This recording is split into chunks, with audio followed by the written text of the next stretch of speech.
My dear students, welcome back to my channel.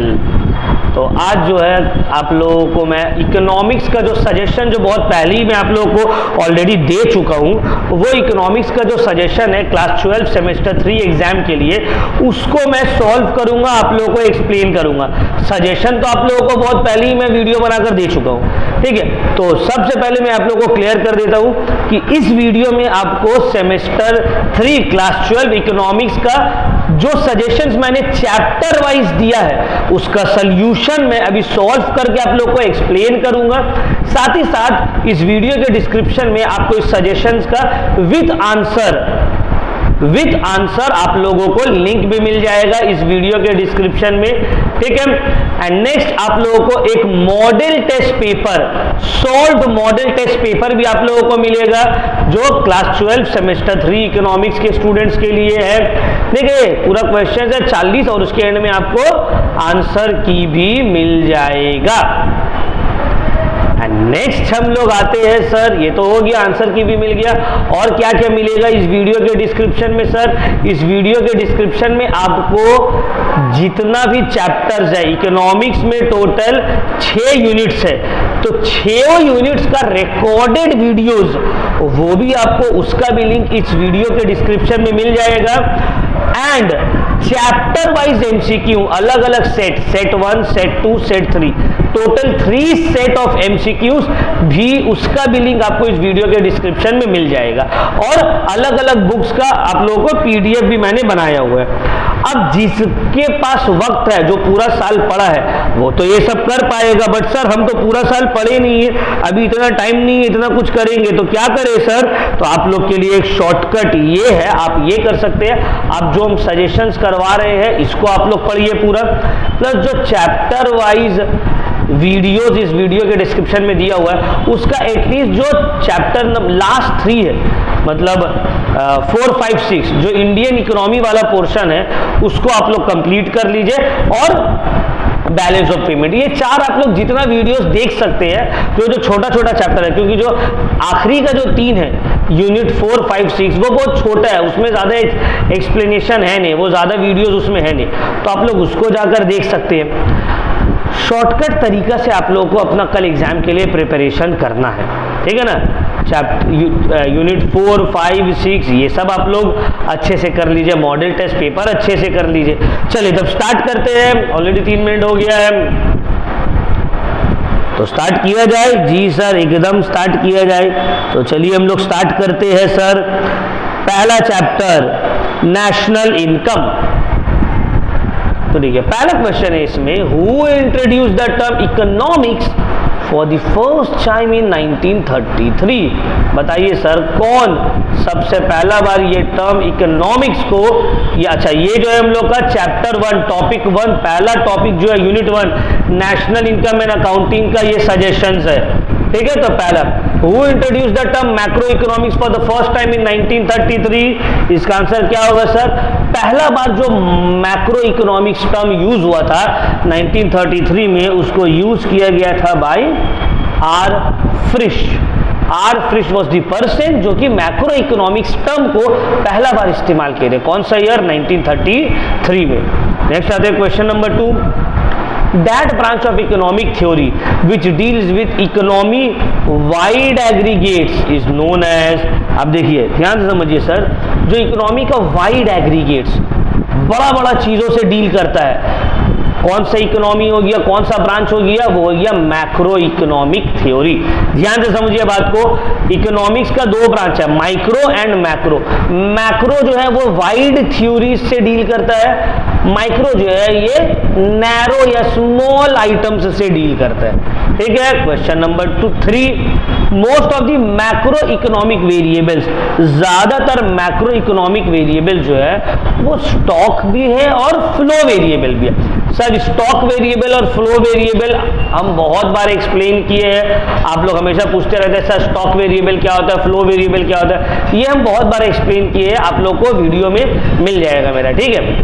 अच्छा किसी को कोई भी डाउट्स भी हो रहा है ना, तो मेरा व्हाट्सएप नंबर 8334835908 आप लोगों के पास होगा अब तक, और नहीं है तो ये मेरा नोट डाउन कर लीजिए, हमसे अपना डाउट्स को क्लियर आप लोग कर सकते हैं। Next question, the general theory of employment, interest and money, ये पब्लिश कौन किया था? ये वाला पब्लिश, ये बुक कौन पब्लिश किया था? By J.M. Keynes. J.M. Keynes published the general theory of employment, interest and money, published in 1936। तो ये बुक का पब्लिश किया गया था J.M. Keynes in 1936। अच्छा, the difference between GDP and NDP equals, GDP और NDP के बीच में जो डिफरेंस है वो है डेप्रिसिएशन का। देखो, GDP से माइनस कर देंगे डेप्रिसिएशन, आ जाएगा NDP। तो GDP और NDP के बीच का जो डिफरेंस है वो है डेप्रिसिएशन, या उल्टा भी कर सकते हैं, NDP में प्लस कर देंगे तो आ जाएगा, ठीक है ना, NDP में प्लस कर देंगे डेप्रिसिएशन तो GDP आ जाएगा। Next, the best method of computing national income, सबसे बेस्ट मेथड क्या है नेशनल इनकम को फाइंड आउट करने का? Sir, combination of product and income method. तो प्रोडक्ट और इनकम मेथड का जो कॉम्बिनेशन है, यही सबसे बेस्ट मेथड है नेशनल इनकम को कंप्यूट करने का। सर, ऐसे कितना मेथड है? 3 मेथड है, product method, income method, expenditure method. तो 3 मेथड्स हैं नेशनल इनकम को कैलकुलेट करने का, जिसमें से सबसे बेस्ट है प्रोडक्ट और इनकम मेथड का कॉम्बिनेशन। चलिए नेक्स्ट, दो यहाँ पे आ गया, 3 important methods of computing national income. सब इंपॉर्टेंट क्वेश्चन है बाबू। कौन सा 3 मेथड है? प्रोडक्ट मेथड, इनकम मेथड और एक्सपेंडिचर मेथड। ये 3 मेथड है नेशनल इनकम को कैलकुलेट करने का। अच्छा, नेक्स्ट है number 8, transfer income is defined, best defined as. Transfer income को हम लोग बेस्ट किस नाम से डिफाइन कर सकते हैं? ट्रांसफर इनकम को हम लोग बेस्ट किस नाम से डिफाइन कर सकते हैं सर? बोलिए आप लोग, गेस करिए, कमेंट करिए।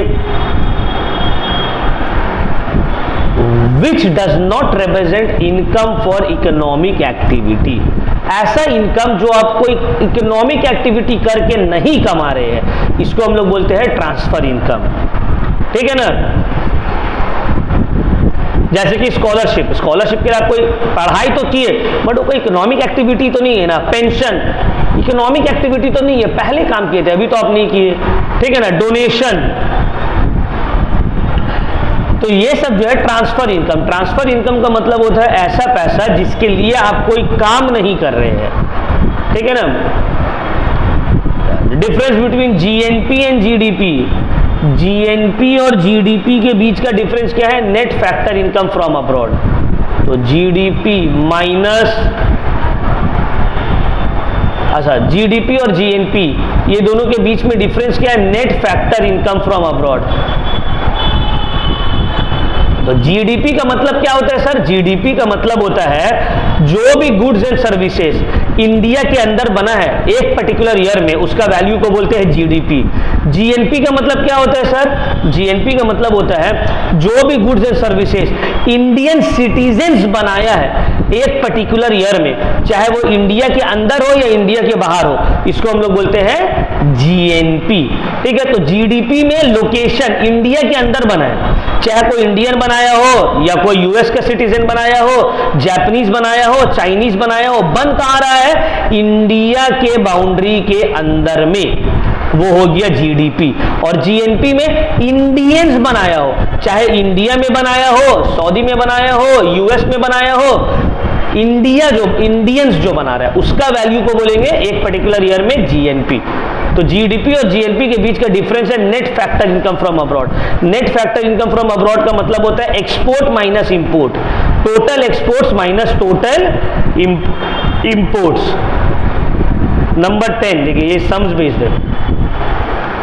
ठीक है? सम्स का पूरा फॉर्मूला भी हम आप लोग को दिए। जीएनपी 600 करोड़ है, एनएनपी 775 करोड़ है, तो डेप्रिसिएशन क्या होगा? देखो, एनएनपी का फॉर्मूला है जीएनपी माइनस डेप्रिसिएशन। अब सर जीएनपी है 600 करोड़, एनएनपी है 475 करोड़, तो डेप्रिसिएशन कितना होगा? इसको यहां लेकर आए और इसको यहां लेकर आ गए। तो कितना बचा सर 125। तो डेप्रिसिएशन कितना हो गया 125 करोड़।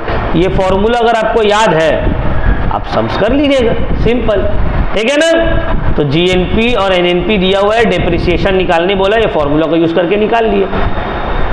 इन a closed economy, closed economy का मतलब होता है जहां पे एक्सपोर्ट्स इंपोर्ट्स नहीं होता है, फॉरेन ट्रेड नहीं होता है। तो closed economy model one of the sector below is not considered. किसको हम लोग कंसीडर्ड नहीं करते हैं सर? क्लोज्ड इकोनॉमी में फॉरेन ट्रेड होता ही नहीं है, इकोनॉमी क्लोज है ना, एक्सपोर्ट इंपोर्ट नहीं हो रहा है, तो फॉरेन ट्रेड वहां पे होगा ही नहीं, कंसीडर ही नहीं होगा। Next, which of the following is not a flow variable? इसमें से कौन सा फ्लो वेरिएबल नहीं है? Supply of money in a country, ठीक है, ये एक फ्लो वेरिएबल नहीं है। चलिए नेक्स्ट आते क्वेश्चन नंबर 13 में देखिए मैच द कॉलम दिया हुआ है। अच्छा, इसका ऑप्शंस नहीं दिया हुआ है, थोड़ा सा गड़बड़ हो गया, ऑप्शंस नहीं दिया, ऑप्शंस दिया हुआ रहेगा। चलिए हम लोग फिर भी देख लेते हैं। ए का क्या होगा? फाइनल गुड्स का मतलब होता है जो directly consumed by the household, a का 1 है। इंटरमीडिएट गुड्स मतलब यूज्ड फॉर, जो गुड्स को हम लोग यूज कर रहे हैं फर्दर प्रोडक्शन के लिए, बी का 2 है। कैपिटल गुड्स मतलब मशीनरी, ठीक है। Consumer goods that provide satisfaction, तो सिंपल है, ए का 1, बी का 2, सी का 3, डी का 4, ठीक है ना। तो इसमें क्या होगा, आपको पूरा सॉल्व करने का जरूरत नहीं है, हम ऑलरेडी आप लोगों को बताए हैं कि क्वेश्चंस कैसे सॉल्व करना है। अब ऑप्शंस में देखो, जहां पे भी ए का 1 आपको नजर आ रहा है, सिर्फ एक ही ऑप्शन है जहां ए का 1 है, उसी को टिक कर दीजिए। सर 2 ऑप्शन है जहां पे ए का 1 है, तो आप सेकंड वाला सॉल्व करिए, बी सी डी सॉल्व करने का कोशिश करिए, ठीक है। चलिए नेक्स्ट आते हैं question number 14। Money supply in economy is a stock variable. True, money supply in economy is a stock variable है। Stock variable are measured over a period of time, ये भी सही है, ट्रू। मनी सप्लाई को हम लोग एक time period में मेजर करते हैं, हाँ सर सही बात है, ये है ना, नहीं गलत है,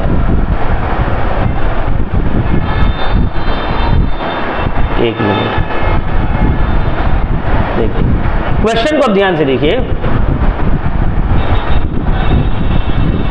money supply is a stock variable. Stock variable का मतलब क्या होता है? Stock and flow variable. Stock variable का मतलब होता है वो वेरिएबल जिसको हम एक पीरियड ऑफ टाइम में एक्सप्रेस करते हैं। तो मनी सप्लाई को पीरियड ऑफ टाइम में ही एक्सप्रेस करते हैं, सही बात है, ठीक है ना। तो मनी एक स्टॉक वेरिएबल है, स्टॉक वेरिएबल को हम लोग मेजर करते हैं over a period of time, which is right. तो यहां पे दोनों ही सही है। एंड मनी सप्लाई क्यों स्टॉक वेरिएबल है? क्योंकि हम लोग उसको एक पीरियड ऑफ टाइम में मेजर करते हैं। तो both A and R are true and R is the correct explanation of A. तो यहां पे option number A is correct answer होगा। क्वेश्चन नंबर 15 देखिए sir, all capital goods are final goods, ये सही है क्या? All capital goods are final goods, true, इसको डायरेक्टली यूज किया जाता है। Capital goods are not use for immediate consumption but for further production, true. Capital goods जैसे क्या हो गया, मशीनरी, तो मशीनरी को यूज करते हैं फर्दर प्रोडक्शन के लिए, कुछ ना कुछ गुड्स बनाने के लिए। तो यहां पे भी दोनों ही ट्रू है। और कैपिटल गुड्स फाइनल गुड्स क्यों है, इसको भी एक्सप्लेन किया जा रहा है। तो 15 का ए इज द करेक्ट आंसर। तो ये 15 क्वेश्चन नेशनल इनकम का आप लोग का सजेशंस में था। नेक्स्ट हम लोग यूनिट 2 पहुंचते हैं, सिंपल केनीजियन सिस्टम, जिसमें सब आप लोग टेंशन में है, टफ चैप्टर है, आई नो। तो पहला question, what is the relationship between marginal propensity to consume, MPC and MPS? Simple, अगर आप मेरा चैप्टर देखे होंगे वीडियो तो आपको पता होगा MPC plus MPS is equal to 1 होता है। ऑप्शन नंबर सी, दोनों के बीच में रिलेशन यही है कि marginal propensity to consume plus marginal propensity to save, ये दोनों को ऐड करेंगे तो आंसर हो जाएगा 1। उसी तरह एपीसी और एपीएस के बीच में क्या रिलेशन है, सेम, एपीएस प्लस एपीसी, ये भी अगर ऐड करेंगे तो इज इक्वल टू 1 हो जाएगा, 2 का ए। नेक्स्ट अब देखिए 3, क्वेश्चन नंबर 3, यहां पे दे दिया C is equal to 20 plus 0.6y। What will be the investment, investment क्या होगा if equilibrium level of income is 300। Now कैसे करके उसको हम लोग सॉल्व करेंगे, देखिए y का मतलब क्या है, इनकम। इनकम क्या होगा, अब देखो C means consumption, C consumption plus investment is equal to income, ये हम लोग पढ़े। अब C प्लस I,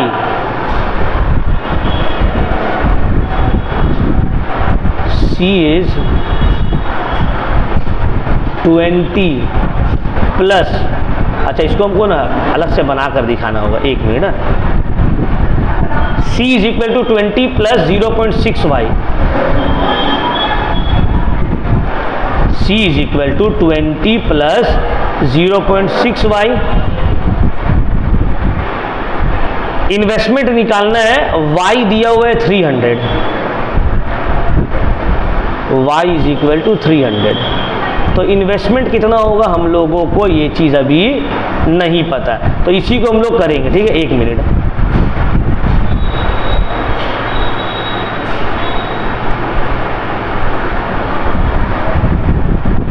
तो अगर ध्यान से देखिएगा आप, हम इसको सॉल्व कर रहे हैं, आप लोग एकदम C दिया हुआ है और Y दिया हुआ है, तो हम लोग इसको कैसे करके सॉल्व करेंगे ये हम आपको सॉल्व करके दिखा रहे हैं, ठीक है ना सर। कोई भी दिक्कत रहेगा व्हाट्सएप नंबर दिया हुआ है, पूछ सकते हैं कि सर इसको थोड़ा दोबारा से एक्सप्लेन कर दीजिए, तो कैसे सॉल्व किए हम कर देंगे, कोई दिक्कत नहीं। अब हम लोग को पता है y is equal to C plus I। y हमको पता है कितना है सर, 300। y कितना हमको पता है, 300। C को अगर आप यहाँ निकालिएगा 20 प्लस 0.6, फिर से y की जगह लिख दिए 300 प्लस I। अब ये वाला इक्वेशन को आप पूरा सॉल्व कर दिए, आपको I मिल जाएगा। ध्यान से देखिए, C हमको दिया हुआ है, Y हमको दिया हुआ है, I डोंट नो। हमको पता है कि Y जो है वो C और I के बराबर होता है। Y तो 300 दिया हुआ, लिख दिए। C ये इक्वेशन है 20 प्लस 0.6y, तो 20 प्लस 0.6 Y की जगह 300 लिख दिए और प्लस I ऐसे ही लिख दिया। अब इसको सॉल्व करिए, 300 प्लस 20 प्लस 0.6 इंटू ये हो गया 180 प्लस I। अब देखिए तो 300, ये दोनों हो गया 200, तो minus 200 is equal to I। तो I कितना हो गया 100, I कितना हो गया 100, तो I निकालना था ना, I आ गया 100। अब 100 कहाँ है, देखिए ऑप्शन नंबर बी। समझ में आ रहा है, तो देखिए किस तरह से सॉल्व हुआ है ये, ठीक है। चलिए क्वेश्चन नंबर 4 में आते हैं sir. The value of investment multiplier, investment multiplier का फॉर्मूला क्या होगा, 1 बाई MPS, 1 बाई MP। देखिए दो फॉर्मूला है, इन्वेस्टमेंट मल्टीप्लायर का फॉर्मूला है 1 बाई 1 माइनस MPC, दो होगा, एक है 1 बाई 1 माइनस MPC, और 1 माइनस MPC का मतलब होता है MPS, तो इसको हम लोग ये भी लिख सकते हैं 1 by MPS।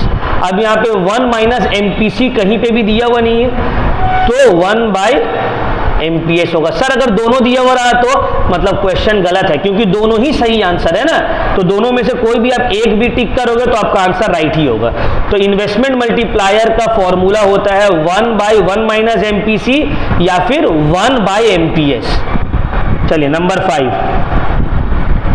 If autonomous investment increases by ₹100, अगर ऑटोनॉमस इन्वेस्टमेंट इंक्रीज हो रहा है 100 रुपीज से और मार्जिनल प्रोपेंसिटी टू कंज्यूम है 0.6, तो level of change in income will increase by, अब इसका भी एक फॉर्मूला है सर, क्या है, इंक्रीज इन इनकम मतलब del Y, change in income is equal to 1 by 1 minus MPC। Formula ये है सर। ये सब फॉर्मूला कहाँ से आ रहा है, हम चैप्टर पढ़ाए ना बाबू, वो सब एक्सप्लेन किए थे इसमें। जो जिसको कुछ नहीं पता तो उसको ये नहीं समझ में आ सकता है, उसको चैप्टर पढ़ना पड़ेगा थोड़ा बहुत, ठीक है, या फिर याद करना पड़ेगा जो अभी करवा रहे। तो ऑटोनॉमस इन्वेस्टमेंट, इन्वेस्टमेंट इंक्रीज हो रहा है 100 से, ठीक है, तो इसको सॉल्व कर लीजिए इनटू 100।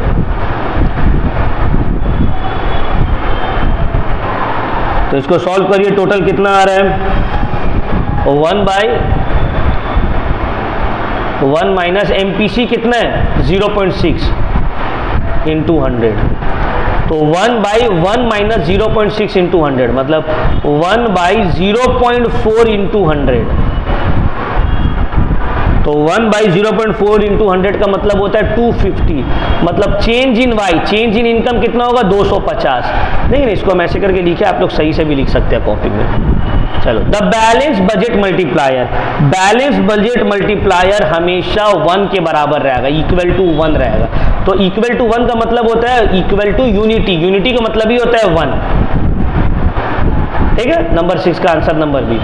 MPC है 0.6, इन्वेस्टमेंट मल्टीप्लायर क्या होगा, देखिए अभी फॉर्मूला लिखा है ना, ये ऊपर में इन्वेस्टमेंट मल्टीप्लायर का फॉर्मूला 1/1 माइनस MPC। तो यहां पे फॉर्मूला क्या हो जाएगा, K is equal to 1/1 minus MPC। अब नंबर 7 इसको सॉल्व करिए, MPC है 0.6, तो 1/1 माइनस 0.6 जो कि है 1/0.4, तो 1 को डिवाइड करेंगे 0.5 से, आएगा 2.5, कितना आएगा 2.5। तो इन्वेस्टमेंट मल्टीप्लायर हो गया option number B 2.5। Question number 8 में आ जाते हैं।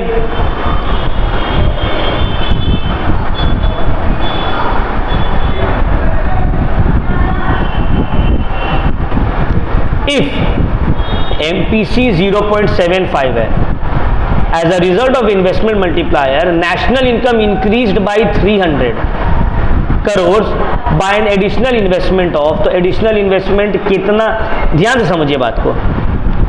MPC marginal propensity to consume 0.75 है और नेशनल इनकम इंक्रीज हुआ है 300 से, तो कितना एडिशनल इन्वेस्टमेंट लगाया गया होगा, यहां पे होगा change in investment is equal to change in income divided by 4 divided by 4। अब इसको सॉल्व करिए आप लोग, इसको जब सॉल्व करिएगा तो आएगा आंसर में डेल वाई 75 आने वाला है।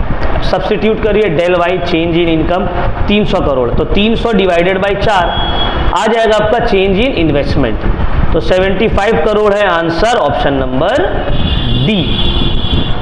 क्वेश्चन नंबर 9 में आइए। जिसको ये चैप्टर टफ लग रहा है तो टेंशन वाला बात नहीं, ये चैप्टर टफ ही है, आप इसको स्किप करके आगे बढ़ सकते हैं बैलेंस ऑफ पेमेंट की तरफ। नंबर 9, कंजम्पशन फंक्शन का मतलब C is equal to A plus B Y, 1 का 4, 1 minus MPC is equal to MPS, B का 1, ब्रेक इवन पॉइंट मतलब सेविंग्स जहां पे 0 होगा तो बच गया क्या 3, D का 3, तो यही आंसर है। ऑप्शन में देख लेना आपको किस में ये सब मैच कर रहा है, उसी को टिक कर देना। मैच द कॉलम को ऑप्शन लिखना भूल गया शायद। 10 MPC दिया हुआ है, MPS निकालो, तो पता तो है sir MPS is equal to 1 minus MPC, तो 1 माइनस 0.75 0.25 आ गया आंसर, ठीक है।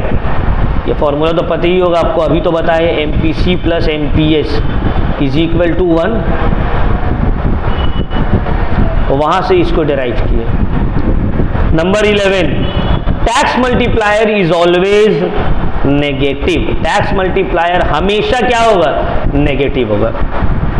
Question number 12, according to paradox of thrift, according to paradox of thrift increase in saving leads to decrease in consumption, sorry decrease in income.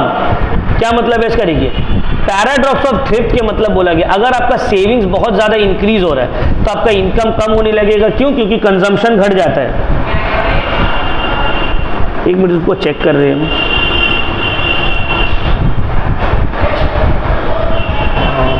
इसका correct answer होना चाहिए, अगर savings बढ़ा है तो कंजम्पशन घटेगा, कंजम्पशन घटा है तो इन्वेस्टमेंट भी घटेगा, इनकम, ऑल ऑफ दीज होगा। पैराडॉक्स ऑफ थ्रिफ्ट का मतलब है अगर आप पैसा बहुत ज्यादा बचा ले रहे हैं तो बचाने की वजह से आप कंजम्पशन भी कम करिएगा, इन्वेस्टमेंट भी कम हो जाएगा और इनकम भी कम होगा, तो ऑल ऑफ दीज होगा, ठीक है ना। Question number 13,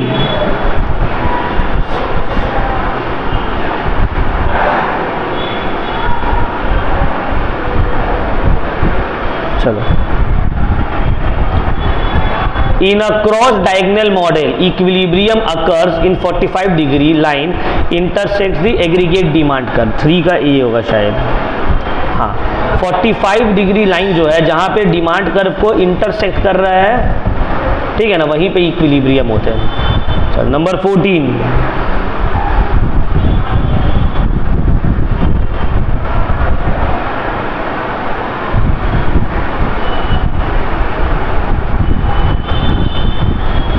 exertion saving function shows that income increases, savings also increases। true, यही है सेविंग फंक्शन का मतलब। savings increases because the marginal propensity to save is always greater than marginal propensity to consume। गलत, ये false है। Saving increase इसलिए नहीं होता क्योंकि MPS is greater than MPC। गलत, तो A is true but R is false। Question number 15, tax multiplier is always positive. गलत, अभी हम लोग पढ़े ना वो नेगेटिव है, false. Absolute value of tax multiplier is always smaller than investment multiplier. सही है, ट्रू। गवर्नमेंट एक्सपेंडिचर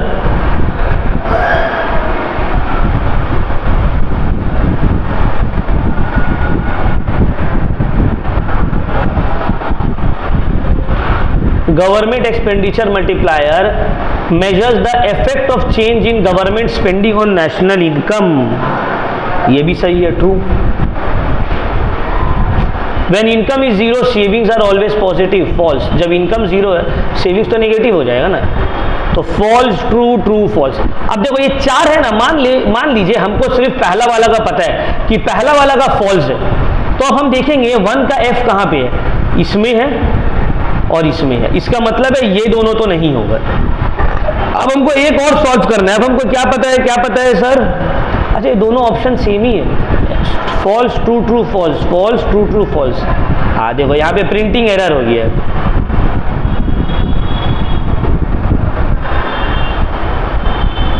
तो इस केस में क्या होगा, बी और सी दोनों ही करेक्ट ऑप्शन है। आप जो भी टिक करिएगा ना आंसर आपका राइट हो जाएगा, क्योंकि सजेशन में ये गलत प्रिंट हो गया ना।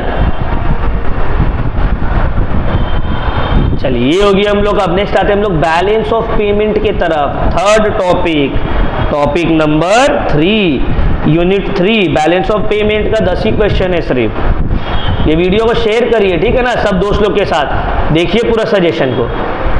Balance of payment account is a, क्या है सर ये, flow concept. Balance of payment क्या है, एक फ्लो कॉन्सेप्ट है। अच्छा आप लोग को कंफ्यूजन अभी भी हो रहा है क्या, स्टॉक एंड फ्लो कॉन्सेप्ट में एक्सप्लेन कर दे क्या? बोलिए।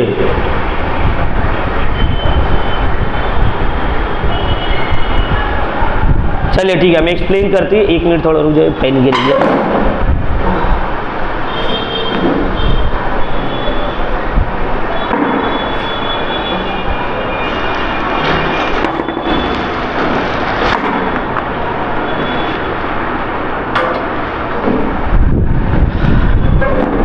ये बहुत इंपॉर्टेंट और बहुत इजी भी है, पता है। देखो स्टॉक का मतलब होता है जिसको हम लोग at a point of time express करते हैं, at a point of time. जैसे कि क्लोजिंग स्टॉक 31 दिसंबर, 31 मार्च, ओपनिंग स्टॉक 1 अप्रैल, 1 जनवरी, तो इसको हम लोग बोलते हैं स्टॉक कॉन्सेप्ट। फ्लो कॉन्सेप्ट का मतलब होता है जिसको over a period of time explain किया जाता है, जैसे कि salary per month, income per month, तो पर मंथ, पर ईयर, पर वीक, पर डे में एक्सप्लेन हो रहा है, पर आवर। और स्टॉक में क्या होता है, at a period of time, मतलब एक एक्सप्रेस कर ले, जैसे कि सप्लाई ऑफ मनी ऑन 1 अप्रैल, मतलब 1 अप्रैल वाले दिन में सप्लाई ऑफ मनी कितना है, इसको बोलेंगे स्टॉक। समझ में आ रहा है? इसको हम लोग क्या बोलेंगे? स्टॉक। और फ्लो का मतलब जिसको हम लोग एक पीरियड ऑफ टाइम में एक्सप्लेन करते हैं, बैलेंस ऑफ पेमेंट एक ईयर का निकलता है, तो वो हो गया फ्लो। क्या हो गया? Flow variable. ठीक है। तो स्टॉक का मतलब होता है किसी समय में, कोई वक्त में उसको नापा जाता है, ठीक है ना, एक पर्टिकुलर डेट में। और फ्लो का मतलब क्या होता है? फ्लो का मतलब होता है एक पर्टिकुलर पीरियड ऑफ टाइम में मेजर किया जाता है। ठीक, चलिए आगे हम लोग बढ़ते हैं। Autonomous transaction take place. Autonomous transaction कहां होता है सर? कैपिटल अकाउंट में भी होता है, करेंट अकाउंट में भी होता है। अच्छा, balance of trade of a company shows a deficit of a country shows a deficit of 300। Value of export है 400, ट्रांसफर पेमेंट है 50, वैल्यू ऑफ इंपोर्ट क्या होगा? देखिए, डेफिशिएट का मतलब होता है इंपोर्ट ज्यादा है, एक्सपोर्ट कम है। अब देखो, ये है 300, एक्सपोर्ट कितना है?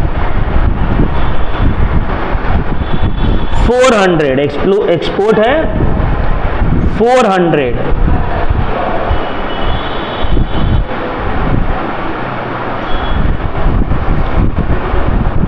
ट्रांसफर पेमेंट है 50।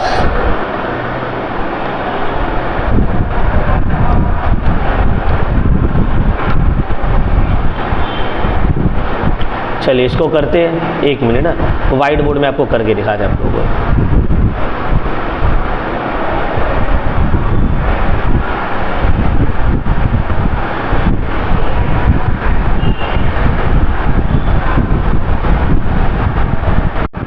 देखिए इसको,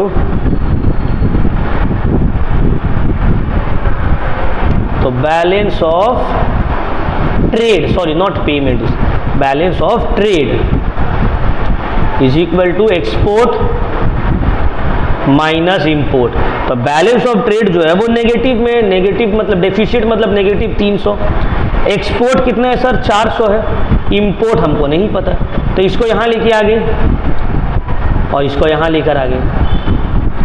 तो इंपोर्ट कितना हो गया सर? 700 करोड़। अब इंपोर्ट हम 700 का करवाए और एक्सपोर्ट 400 किए, तभी तो 300 करोड़ नेगेटिव आ रहा है ना। तो ऑप्शन नंबर, तो एक मिनट, हाँ ठीक है, option number D is the correct answer. Explain करते हैं फिर से, कंफ्यूज मत होना। बोला है बैलेंस ऑफ ट्रेड एक कंट्री का 300 रुपया डेफिशिएट में है, 300 रुपया नहीं, सॉरी 300 करोड़ डेफिशिएट में है। डेफिशिएट का क्या मतलब है? नेगेटिव में है। मतलब हम एक्सपोर्ट माइनस इंपोर्ट अगर करते हैं तो मेरा बैलेंस ऑफ ट्रेड निकलेगा। ये बैलेंस ऑफ ट्रेड 300 रुपया नेगेटिव है, 300 करोड़, और एक्सपोर्ट जो है ये 400 करोड़ है। तो इंपोर्ट कितना होगा? इसको यहां पर इंपोर्ट को यहां लेकर गए, प्लस हुआ, ये 300 को यहां लेके आए, प्लस हुआ, 400 प्लस 300 700। इसका मतलब है हम 700 करोड़ का इंपोर्ट किए। ये 700 करोड़ का जो इंपोर्ट हुआ है और 400 करोड़ का एक्सपोर्ट हुआ है, इसका मतलब है इंपोर्ट ज्यादा है, एक्सपोर्ट कम है, तभी तो बैलेंस ऑफ ट्रेड डेफिशिएट आ गया, नेगेटिव में आ गया 300 का। ठीक है, चलिए क्वेश्चन नंबर 4। डेफिशिएट और surplus in the balance of payment is arises due to, क्यों अराइज होता है? करेंट अकाउंट ट्रांजैक्शन की वजह से, ठीक है ना, एक्सपोर्ट इंपोर्ट ये सब की वजह से। A situation where a country currency depreciates continuously due to lack of confidence, मतलब आपका कंट्री का जो करेंसी का वैल्यू है वो कम होते जा रहा है, घटते जा रहा है, घटते जा रहा है, इसको हम लोग बोलते हैं करेंसी क्राइसिस। जैसे कि देखो $1 अभी करेंटली जो है 87 रुपीज़ है, कल को $1 हो गया 90 रुपीज़, फिर $1 हो गया 95 रुपीज़। इसका मतलब है आपका रुपीज़ का वैल्यू घटते जा रहा है। क्यों? क्योंकि कुछ ना कुछ क्राइसिस चल रहा है आपके कंट्री में, कुछ वॉर हो गया है या इंटरनल डिस्टर्बेंस चल रहा है, तो आपके कंट्री का करेंसी के ऊपर किसी को भरोसा नहीं रह रहा है। इस सिचुएशन को हम लोग बोलते हैं करेंसी क्राइसिस। क्या बोलते हैं? Currency crisis. Arise in foreign direct investment, FDI increase हो रहा है तो कैपिटल अकाउंट क्या होगा? सरप्लस में आने लगेगा। क्या होगा? सरप्लस में आने लगेगा। नेक्स्ट, फॉरेन पोर्टफोलियो इन्वेस्टमेंट कहां पे रिकॉर्ड होता है?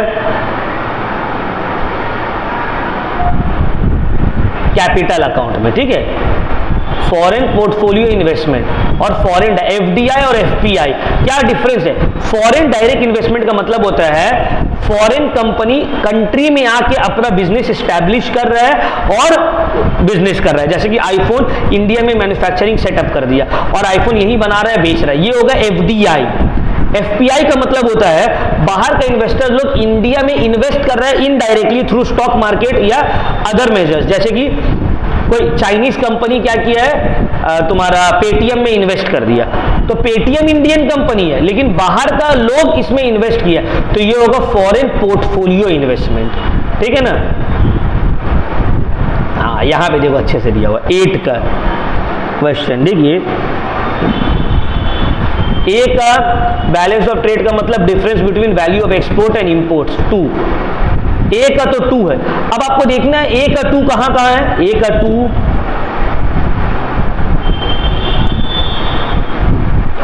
का 2 सर यहां पे भी है, यहां पे भी है, मतलब पता है ये दोनों तो आंसर नहीं होगा, देखने का जरूरत है। अब दूसरा हम लोग सॉल्व करते हैं। बैलेंस ऑफ पेमेंट का मतलब total of all economic transaction between a country and the rest of the world. हाँ ठीक है, बी का 1 है। अब हमको देखना है बी का 1 कहां है सर? बी का 1 यहां है, यहां पे बी का 3 है। अब हमको पूरा सॉल्व करने का दरकार भी नहीं है, आंसर जो है वो डी ही होगा, क्योंकि हम ये 2 सॉल्व किए, एक सॉल्व करने के बाद 50-50 हो गया, ये दोनों कैंसिल, ये दोनों के बीच में चुनना था। एक और सॉल्व किए, बी का 1 कहां है? बी का 1 तो यही है सर, मतलब यही करेक्ट आंसर है, बाकी सी और डी सॉल्व करने का जरूरत ही नहीं है। ठीक है ना? चलिए नंबर 9 में भी आते हैं वैसे ही टाइप का।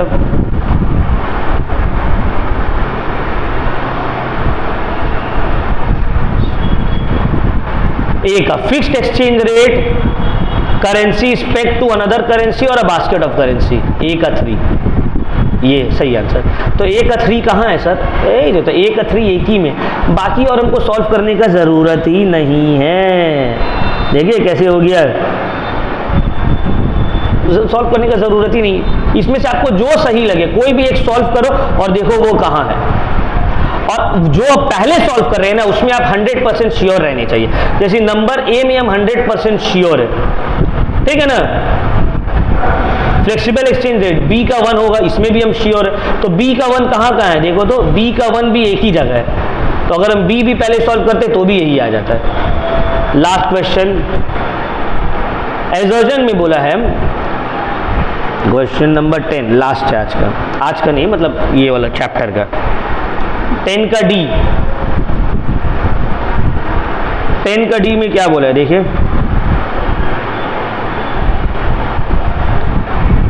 Balance of trade is always equal to balance of payment. गलत, सही नहीं, फॉल्स, हमेशा इक्वल थोड़ी होता है। Balance of payment include not only trade in goods but also trade in services, capital flow and financial. हाँ ये ट्रू, देखो रीजन ट्रू है, एजर्जन फॉल्स है। Option number D is correct. D option क्या हो गया? करेक्ट है। चलिए नेक्स्ट, अब ये हम लोग आते हैं इंडियन इकोनॉमी वाला पोर्शन में। ये जो अभी हम आप लोगों को करवाए वो है मैक्रो इकोनॉमिक्स। ये पोर्शन टफ है, लेकिन इंडियन इकोनॉमी का जो पोर्शन है वो बहुत इजी है, इजीली हो जाएगा। थ्योरेटिकल पोर्शन ज्यादा है इसमें। चलिए स्टार्ट करते हैं। Give brief reference to colonial पर यूनिट 4। इंडियन रेलवेज इंट्रोड्यूस कब हुआ था इंडिया में? हिस्ट्री का क्वेश्चन है। 1850 पहला रेलवे लाइन था बॉम्बे टू थाने, यही था।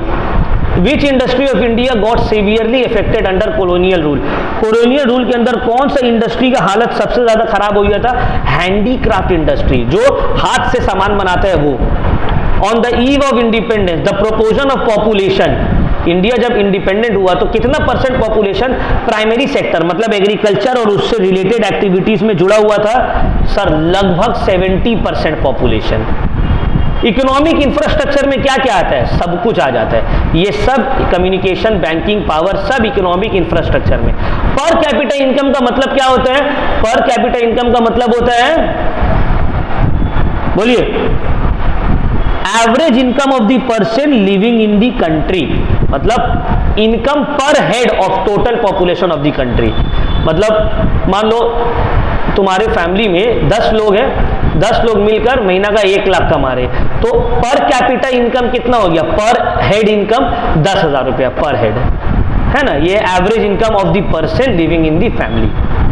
फर्स्ट ऑफिशियल सेंसस इंडिया में कब होता? पहला बार जो सेंसस है, सेंसस मतलब जनगण, 1881 में हुआ था। ब्रिटिश रूल में रेलवे इंडिया में कब इंट्रोड्यूस हुआ? देखो ये रिपीटेड क्वेश्चन है, 1850 में, बॉम्बे टू थाने। कौन सा ईयर को बोला गया है the year of great divide in the history of population growth in India? 1911 में। क्यों बोला गया था? क्योंकि बहुत बड़ा फैमिन आया था जिसमें बहुत लोग मर गए थे।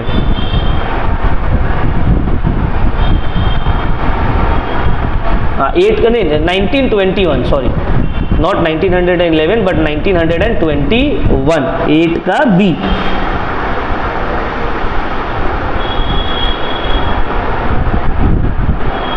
नेक्स्ट हम लोग आगे बढ़ते हैं। 9, dash sector played a predominant role in occupation during colonial period? Agriculture. Agriculture ही तो बहुत इंपॉर्टेंट रोल प्ले किया है।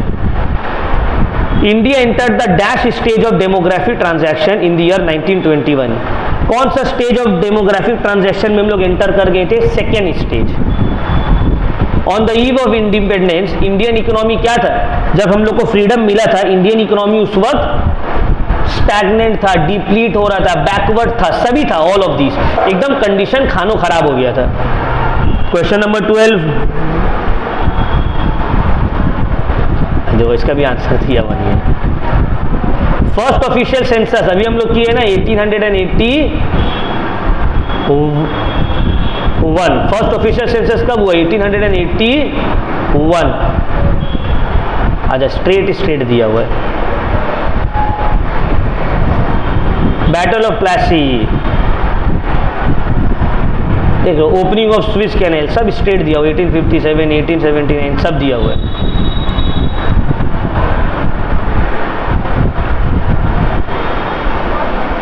एक मिनट, हम एक बार चेक कर ले रहे इसमें कोई गड़बड़ तो नहीं है।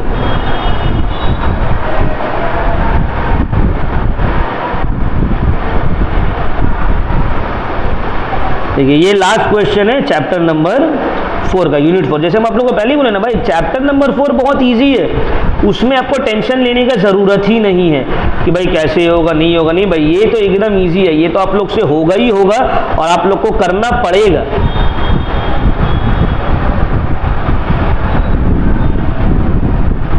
अच्छा, चार्ज अब कम है, चार्ज प्लग इन करना होगा, 2 मिनट से हमको टाइम दे दीजिए।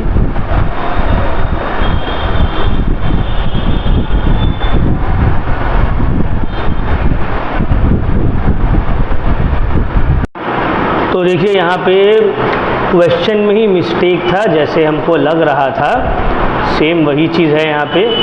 ये जो क्वेश्चन है ना, इसमें कुछ गड़बड़ किया हुआ है। अब क्या गड़बड़ किया हुआ वो भी हम आप लोगों को बताते हैं, ठीक है ना।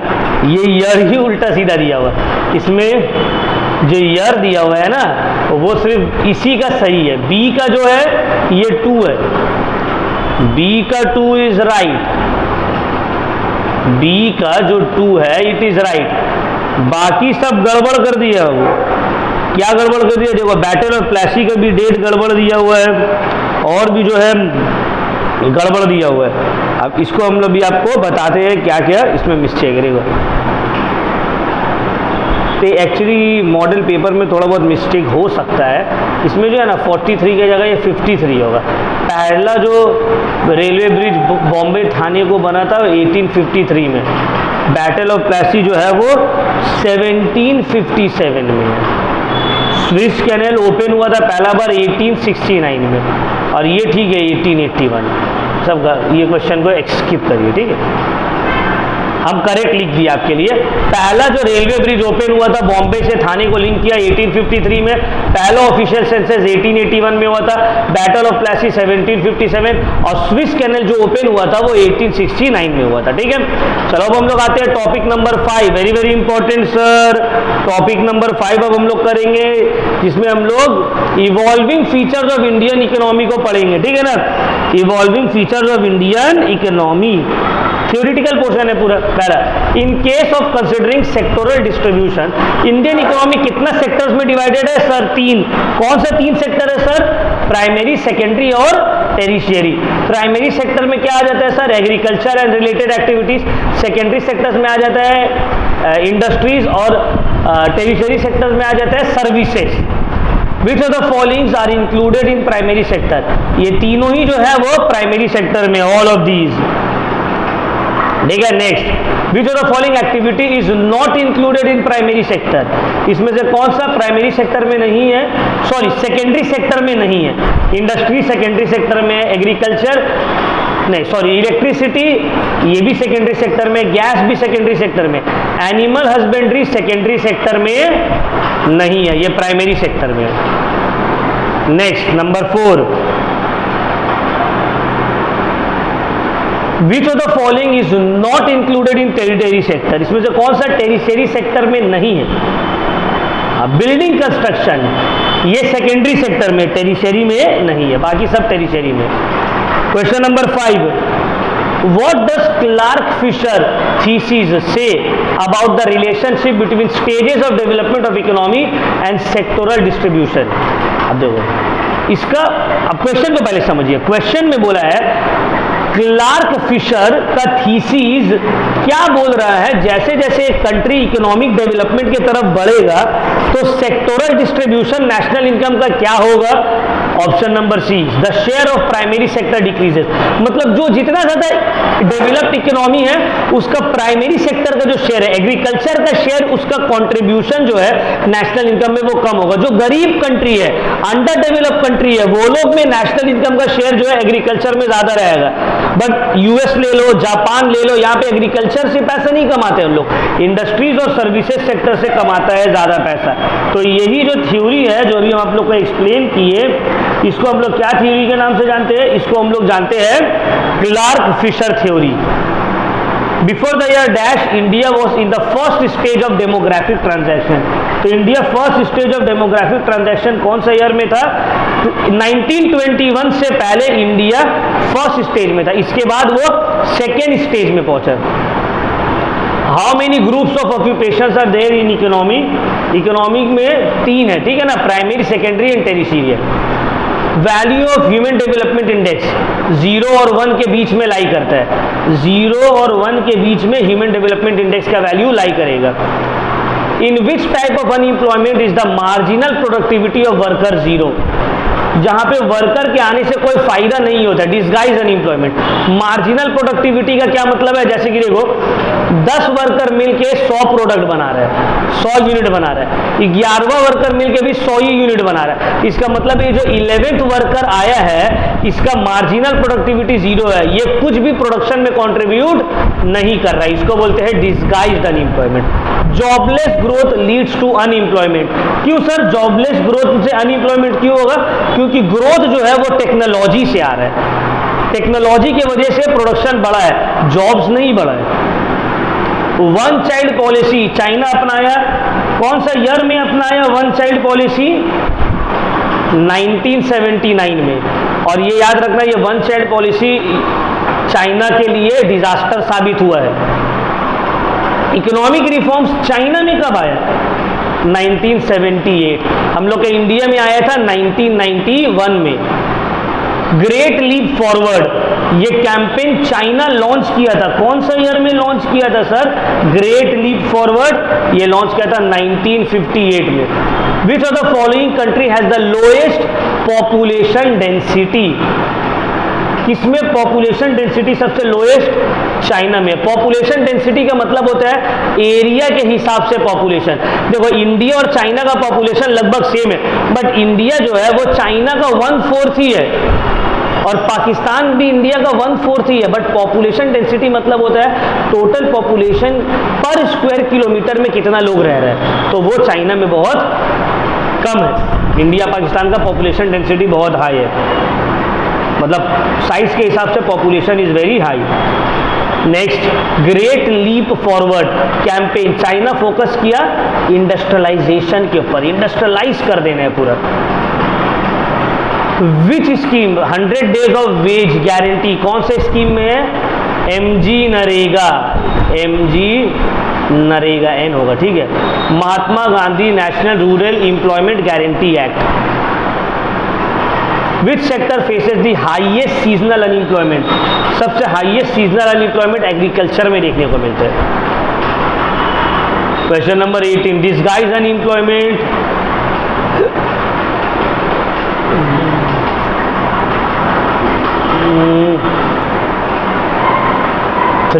मतलब जनरली डिस्गाइज अनएम्प्लॉयमेंट एग्रीकल्चर में देखने को मिलता है ना। जितना लोग है उससे ज़्यादा, जितना काम है उससे ज़्यादा लोग इन्वॉल्व है, तो A का 3 इज दी करेक्ट। A का 3 कहाँ है? यहाँ है, यहाँ है, मतलब ये दोनों तो नहीं है। दूसरा, सीजनल अनएम्प्लॉयमेंट, ये साइक्लिकल अनएम्प्लॉयमेंट, इकोनॉमिक डाउनटर्न्स,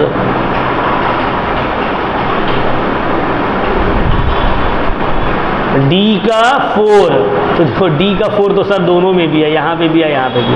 एक और सॉल्व करना होगा। अब नेक्स्ट देखते हैं, स्ट्रक्चरल अनएम्प्लॉयमेंट का मतलब क्या होता है? मिसमैच, इस वर्कर के पास जो स्किल है और जॉब मार्केट का जो रिक्वायरमेंट है, ये दोनों मैच नहीं कर रहे, इसको बोलते हैं स्ट्रक्चरल अनएम्प्लॉयमेंट। B का 2, तो B का 2 यहाँ है सर, तो ऑप्शन नंबर A हो गया करेक्ट। समझ में आ रहा है? अच्छा, India has experience period of jobless growth, India में ग्रोथ तो है लेकिन जॉब्स नहीं बढ़ रहा है, सही है, true. Economic reforms have focused on capital intensive incentive industries. बाबू एखनी आसो, কি বলছি? ওই Economic reforms have focused on capital intensive industries leading to limited employment generation। क्या ये सही है या गलत है? गलत, ये है गलत। A is true, R is false, option number C।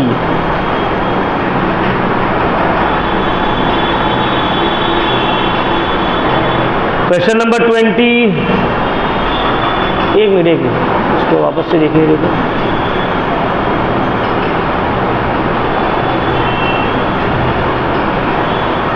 इधर इधर सुनिए, ये वाला को ऑन रहने दीजिए, बाकी सबको बंद कर दीजिए। तो इसको सिर्फ ऑन रहने दीजिए, इसको ऑन रहने दीजिए, बाकी सबको बंद कर दीजिए। वो लोग आए थे ना ऊपर, सब चला कर चला गया। इसको ऑन रहने दीजिए, बाकी सबको बंद करिए। Reason, economic reforms have focused on capital intensive industries leading to limited employment generation. True, मतलब देखो इकोनॉमिक रिफॉर्म्स की वजह से क्या हुआ? कैपिटल इंटेंसिव इंडस्ट्रीज ग्रो हुआ है, इकोनॉमी भी ग्रो हुआ है, लेकिन एम्प्लॉयमेंट नहीं बढ़ा है, इसीलिए तो जॉबलेस ग्रोथ बोला गया। तो दोनों ही ट्रू है और रीजन एजर्जन को एक्सप्लेन भी कर रहे हैं। Option number A is correct. चलो नेक्स्ट, ट्रू फॉल्स, ये वाला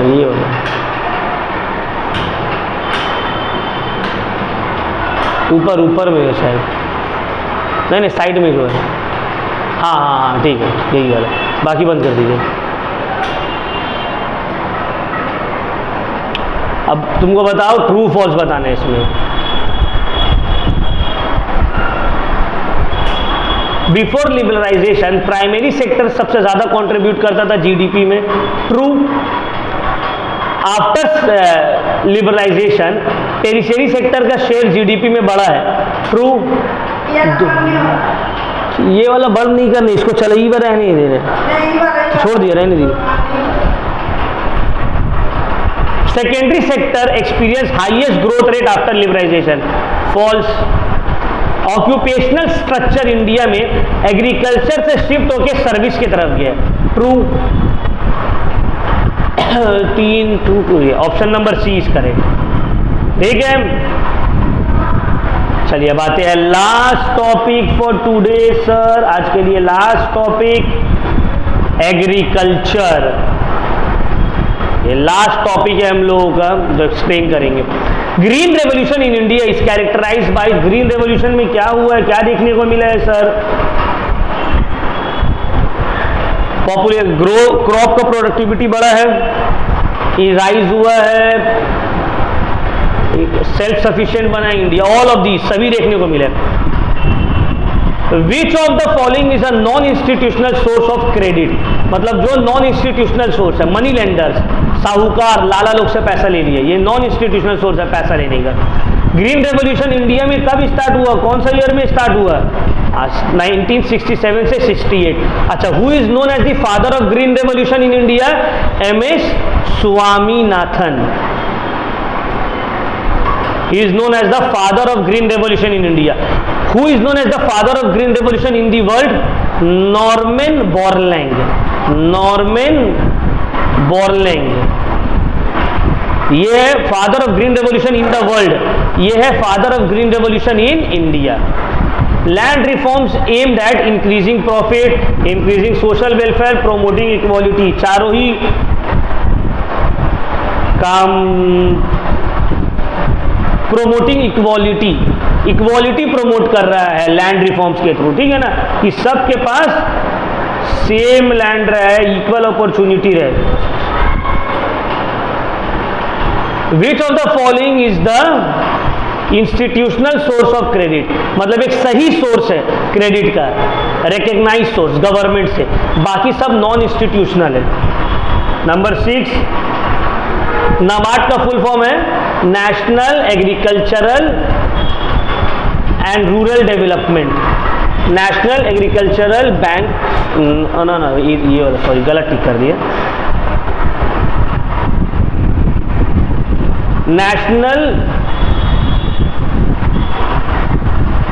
bank for agriculture and rural development, ये है नाबार्ड का full form.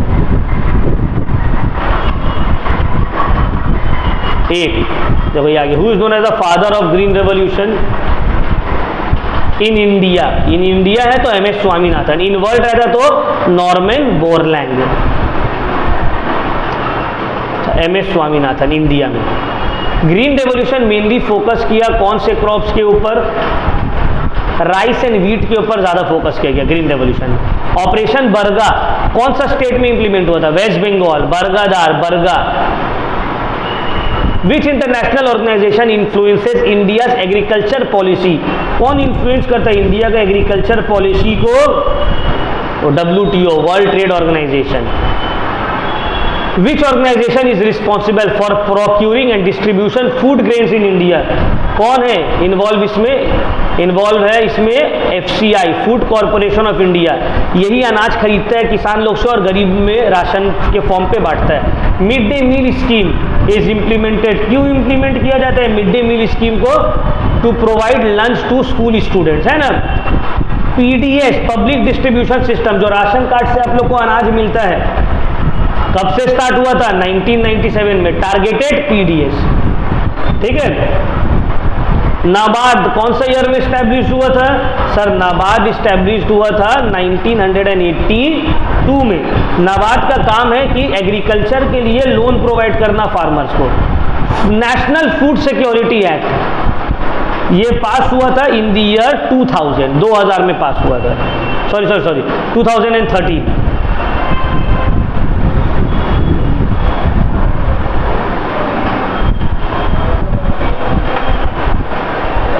Economic liberalisation India में आया 1991 में। National food security act was passed to insure food security for poor and vulnerable section, मतलब जो गरीब है, जो अनाज नहीं खरीद पाएगा, उसके लिए ये पास किया गया।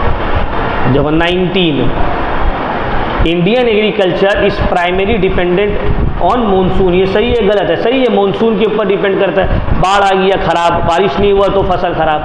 Large portion of India's farmland ज़्यादातर इंडिया का फार्म जो है अभी तक वहाँ पे इरिगेशन फैसिलिटी पहुँचा नहीं है, सही है, और इसी के तो मानसून के ऊपर डिपेंडेंट है। तो both A and R are true and R is the correct explanation of A. चलो last question, green revolution increase किया है एम्प्लॉयमेंट, सही या गलत? हाँ सर, किया है। मैकेनाइजेशन ऑफ एग्रीकल्चर रिड्यूस कर दिया डिमांड फॉर लेबर, ये भी बात सही है, ट्रैक्टर आ गया तो डिमांड लेबर का बढ़ गया। तो रूरल अनएम्प्लॉयमेंट इंक्रीज तो किया है ग्रीन रेवोल्यूशन, ठीक है ना, और ये भी सही है, तो दोनों ही क्या है, सही है, and A is the correct explanation of R. Unemployment क्यों इंक्रीज हो गया? क्योंकि मैकेनाइजेशन आ गया, ट्रैक्टर आ गया है, बड़ा बड़ा मशीन्स आ गया है, तो फार्मिंग में लेबर का डिमांड कम हो गया।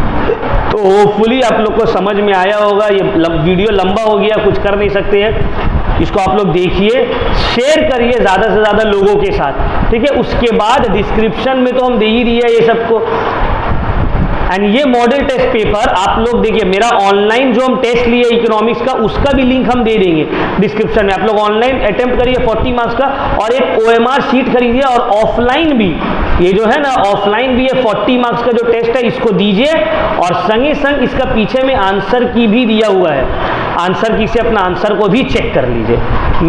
रुकने का मेरे लिए ज़रूरत आपको नहीं पड़ेगा। अगर इसमें से कोई को आपको एक्सप्लेनेशन चाहिए कोई आंसर पे, तो हमको कॉल करिए, मेरा नंबर तो व्हाट्सएप आप लोगों के पास है ही, नहीं है तो ये वीडियो के डिस्क्रिप्शन में हम दे देंगे, और चैनल के अबाउट में भी दिया हुआ है। तो ये हायर सेकेंडरी का मॉडल पेपर है आप लोगों के लिए। तो थैंक यू वेरी मच। इस वीडियो को करते हैं हम लोग समाप्त। अच्छे से पढ़िए, जो भी डाउट हो हमसे पूछ लीजिएगा, एकदम डरने वाला बात नहीं है। तो चलिए, best of luck for your exam tomorrow.